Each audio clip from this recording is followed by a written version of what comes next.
सोमाय च रुद्राय च नमस्ताम्राय च अरुणाय च नमः शङ्गाय च पशुपतये च नमः उग्राय च भीमाय च नमो अग्ने बलाय च धूले बलाय च नमो अन्ते च हनीयसे च नमो वृक्षेभ्यो हरिकेशेभ्यो नमस्ताराय नमः शम्भवे च मयोपवे च नमः शङ्कराय च मयस्कराय च नमः शिवाय च शिवतराय च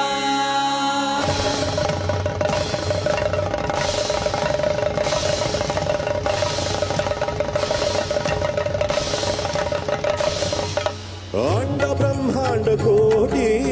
अखिल परिपालना पूरणा जगत्कारणा सत्यदेव देव प्रिया